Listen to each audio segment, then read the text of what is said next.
Fuzion here, back with another video. Today, we're going to be reacting to two videos, probably going to be within like hour or so of each other. We had a couple things happen yesterday that I do want to talk about. First of all, the Suns team, Kevin Durant slipped and fell during pre-games. That's unfortunate, but I guess it does happen. This really did take the Suns title aspirations down. I don't think the Suns will be winning. It did look like that it was a strain or a sprain, but we'll know some more news as that does come out. But we're just going to talk about it real quick. See what Stephen A has to say. Left ankle during pre-game warm-ups Wednesday, knocking him out of what was supposed to be his first home game with the Phoenix Suns. The team is hopeful Durant avoided a serious sprain, but he's scheduled for an MRI Thursday to determine the severity of the injury. Durant left the Footprint Center in a walking boot after the Suns beat the Oklahoma City Thunder 132-101. Monty Williams is at the mic. Coach, how's KD? He's out there working his tail off, getting ready for the game, and he twists his ankle. So, I mean, you can't get frustrated about that. It's life. You know what I'm saying? I feel bad for him because he feels bad. He feels like, I saw his face, and I've been around him so many times. I know what he's feeling, and I don't want him feeling that way at all. Yeah, unfortunately, that's just a freak accident. There's nothing really to say about that. I'm surprised that Anthony Davis didn't do that yet. But yeah, that does suck to see. There she is, Monica, hey. Lady in Red. How we doing? How we feeling? Great job last night. Thank you. Good morning, guys. Morning. Good morning. Good. I mean, I'm kind of shocked considering that you're out on the West Coast, that you're up this early, Monica. But welcome to the show. Welcome. Stephen A. You Here doesn't even go trying to pull. That dude be trying to pull everybody. The standard in terms of hard work, my brother. I'm just trying to chase you down. You know what I'm saying? Straight shooter. All right. Well, you already caught me, girl. You already caught me. But let's go. All right, Monica, I'll start with you. How does KD's durability impact the Suns' title hopes? Golly, Molly. I mean, I know our show is the nature of our show is to find questions, but KD's durability is the Suns' title hopes in my mind. I mean, we look at the West, and prior to this trade, we had not really deemed a team to be one that had separated themselves from the pack, right?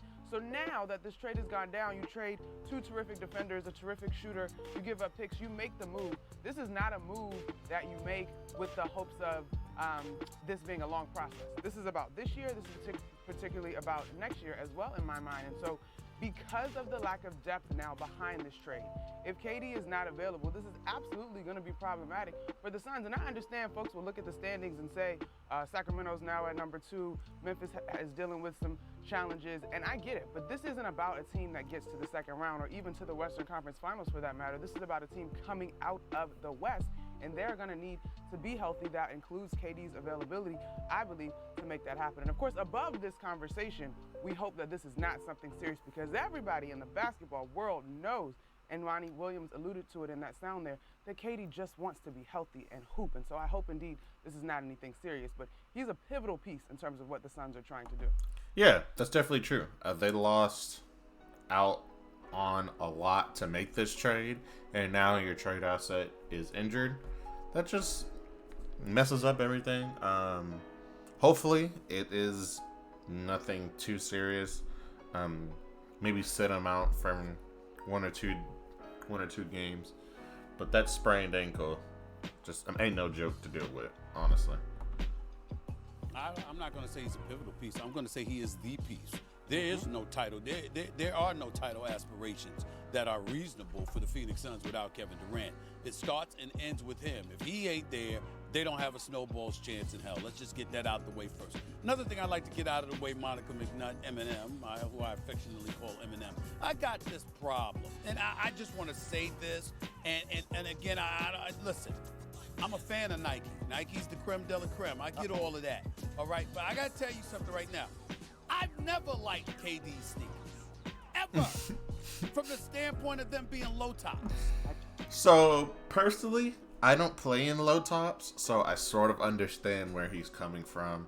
I played basketball. I've sprained my ankle maybe once or twice a game. Like, that happens, you know. It's you're running, you're jumping constantly. It is going to happen.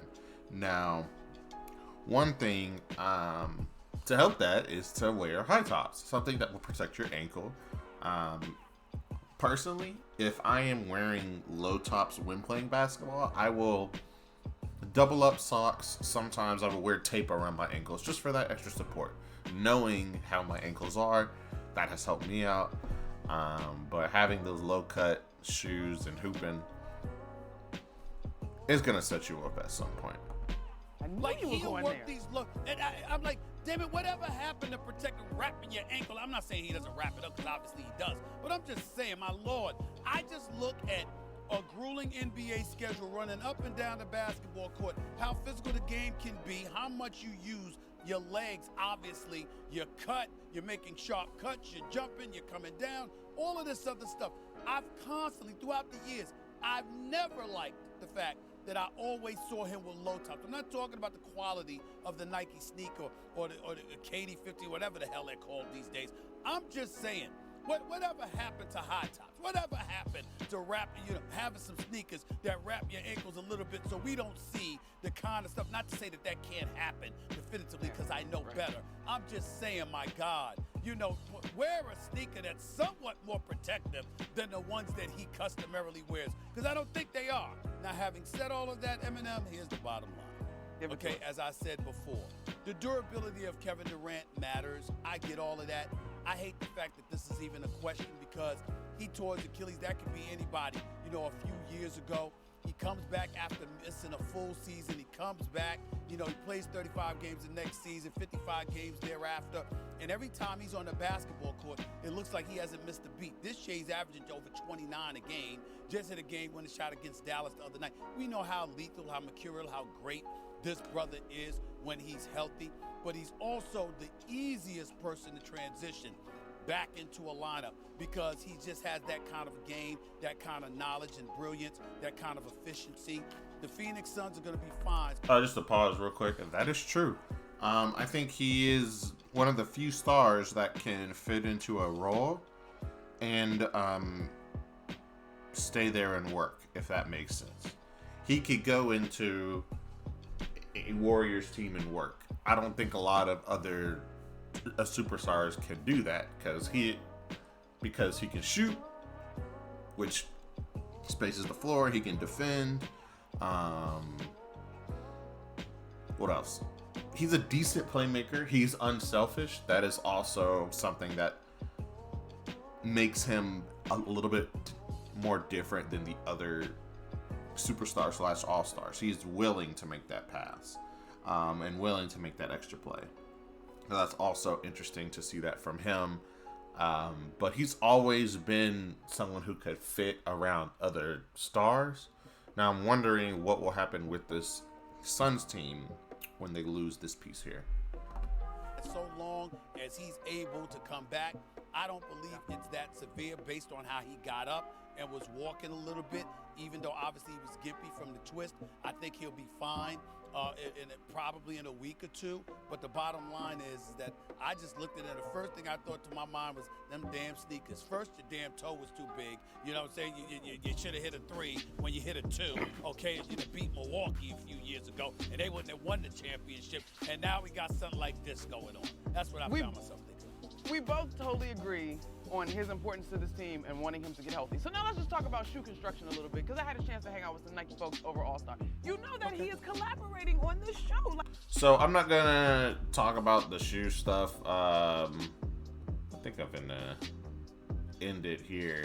If you do want to watch, actually, let's go ahead and skip to them talking about Chris Paul and Devin Booker, seeing if they can actually. Again. All right, sorry about that weird cut. I got hit with an ad, but yeah, I believe that with Devin Booker and Chris Paul, they should be able to at least stay in the playoffs these next few games. I think that they can win a couple of these games here. I don't think. I think that they can at least last in the first round, depending on who they play against. They still have point guard with Chris Paul. They still have a great scorer with Devin Booker and DeAndre Ayton. So they still have a team. Terrence Ross played well last night, so that is where that they got a lot of their scoring since KD was out. So I think that they could do it as far as making it into the playoffs and being a good contender in the play-in for a while. But I don't know about a finals run. It's Dallas. That's about it.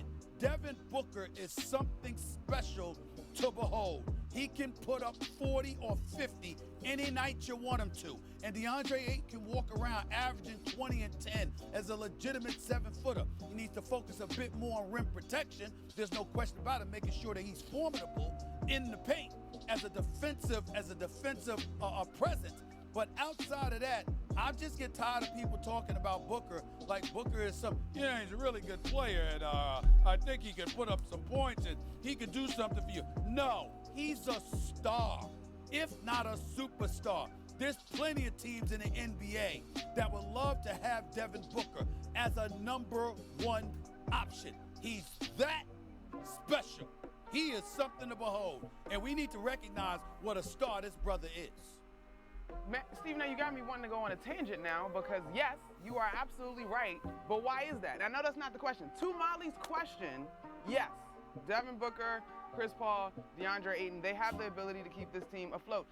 I do want to be clear. Yes, this team looks very different post-trade deadline, but it's not as if this was a team that was hobbling in the Western Conference per se, at least since they had some issues early in the season. I'd say since December, they sort of turned the corner, right? These are not scrubs. Last year, they exited a way that they probably did not plan to, but this is a team that we've talked about as the postseason. They've got a core in place. And so I don't expect them to tumble out of the standings without KD. I do think it looks different. It might take a different level of energy and commitment from AD and Devin Booker now because of the lack of depth on their bench. But Monty Williams is a terrific coach. These guys have experience. There is an abundance of talent there. Well, we are specifically talking about postseason aspirations when it comes to KD's durability. Well, she asked the question about them holding down the fort until KD came back. Right, That's why I gave that answer about Booker and yeah, I agree. I think at the end of the day,